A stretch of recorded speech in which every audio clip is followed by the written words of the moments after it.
आज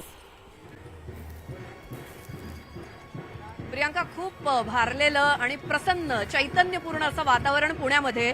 खरं तर आता सकाळचे 8 वाजून गेलेत आता आणि नेहमीपेक्षा थोडी लवकर ही गणेश विसर्जन मिरवणूक सुरू झालेली आहे. याचं कारण म्हणजे कसबा गणपती मंडळाच्या अध्यक्षांनी सांगितलं, मिरवणूक ही काही तासन तास होण्यापेक्षा ती छान होणं किंवा उत्तम होणं हे महत्वाचं आहे. त्याच्यामुळे किती तास मिरवणूक होते हे महत्वाचं नाही, तर मिरवणूक कशी होते, किती शिस्तबद्ध आणि किती उत्तमरित्या होते हे महत्वाचं आहे. आणि म्हणूनच कसबा गणपती हा वेळेच्या आधी निघालेला आहे विसर्जनासाठी. त्याच्या मागोमाग आता बाकी इतर मानाचे गणपती सुद्धा हे कसबा गणपतीच्या मागोमाग निघणार आहेत. कसबा गणपती म्हटलं की प्रभात बँड पथक हे आलंच, त्यामुळे पुढे बँड पथक आणि मागे पालखीमध्ये विराजमान झालेला गणपती, अशी ही मिरवणूक कसबा गणपतीची. कसबा गणपतीचं मूळ मंदिर जे आहे त्याच्या समोरच उत्सव मूर्ती विराजमान झालेली असते आणि त्याच उत्सव मूर्तीला या पालखीमध्ये विराजमान करण्यात आलेलं आहे. आणि अतिशय साध्या पद्धतीनं, कुठेही डीजे नाही, डॉल्बी नाही किंवा कोणत्याही आवाजाचा दणदणाट नाही, अशा पद्धतीनं पुण्यातल्या मिरवणुकांचं हे खास वैशिष्ट्य आपण सांगू शकतो. आता काही अंतरावर मिरवणूक गेली की तिथे ढोल पथकं सुद्धा त्यामध्ये सहभागी होतील आणि ती देखील अगदी पारंपरिक पद्धतीनं गेल्या कित्येक महिन्यांपासून सराव करत असलेली ढोल पथकं ही या मिरवणुकीमध्ये सहभागी होत असतात. आणि आता कसबा गणपतीची मिरवणूक बघण्यासाठी महाराष्ट्रभरातनंच नव्हे तर देशभरातनं भाविक हे पुण्यामध्ये येत असतात.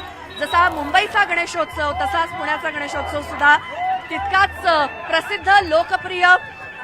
अनेक जण आवर्जून ही विसर्जन मिरवणूक खास करून पाहण्यासाठी येत असतात. संपूर्ण 10 दिवसाचा जर विचार केला तर यावर्षी रेकॉर्ड ब्रेक गर्दी ही मानाच्या पहिल्या 5 गणपतींपासून ते बाकी जे काही पुण्यातले प्रसिद्ध गणपती आहेत, गणेशोत्सव मंडळ आहेत, ते गणपती त्यांनी साकारलेले देखावे पाहण्यासाठी झालेली होती.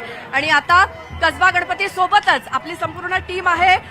जिथले सगळे अपडेट आपण या मिरवणुकीतले बारीक सारीक गोष्टी, छान छान रंगीबेरंगी जी काही दृश्य आपल्याला सकाळपासून या मिरवणुकीमध्ये दिसत आहेत ती आपल्या प्रेक्षकांपर्यंत पोहोचवण्याचा आपण पूर्णपणे प्रयत्न करणार आहोत.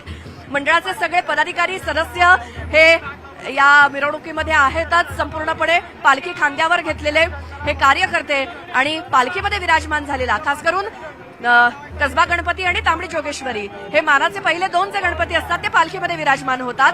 बाकीचे गणपती त्यांच्यासाठी खास रथ तयार केलेला असतो, जे त्या रथामध्ये विराजमान होऊन मग विसर्जनासाठी निघतात. मात्र फक्त मानाचा पहिला कसबा आणि मानाचा दुसरा तांबडी जोगेश्वरी हे दोन्ही गणपती पालखीमध्ये विराजमान झालेले असतात. हे पुण्यातल्या या मिरवणुकीचं वैशिष्ट्य आहे.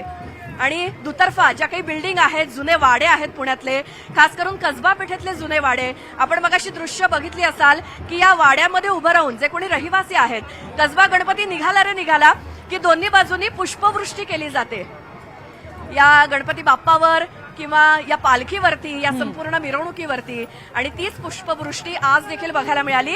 आणि अशा शिस्तबद्ध पद्धतीनं पारंपरिक जी काही परंपरा आहे ती जोपासत कसबा गणपती अगदी मानानं विसर्जनासाठी मार्गस्थ झालेला आहे. प्रियांका, निश्चितच श्वेता, खरं तर बैठका या संदर्भामध्ये झालेल्या होत्या की लवकर मिरवणूक काढावी, म्हणजे सगळ्याच गणपतींना लवकर त्यांचं विसर्जन करता येईल. मग त्या मानाने आता कसबा पेठेचा गणपती बऱ्याच लवकर निघालेला आपल्याला दिसून येतोय. बाकीचे जे मानाचे गणपती आहेत तेही निघालेत का?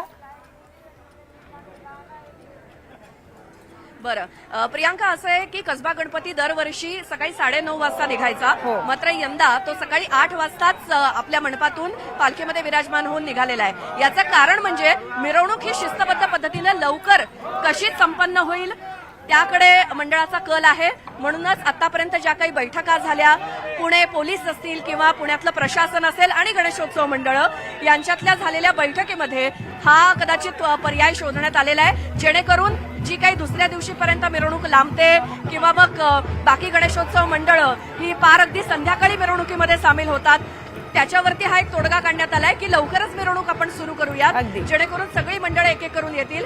आणि काही क्रम सुद्धा ठरवून देण्यात आलेले आहेत. पहिले 5 तर आहेतच, मात्र 6व्या क्रमांकापासून कोणती मंडळं ही या मिरवणुकीमध्ये सामील होतील त्याचा देखील एक क्रम निश्चित करण्यात आलेला आहे. निश्चितच श्वेता, सगळे अपडेट्स तुमच्याकडून घेणारच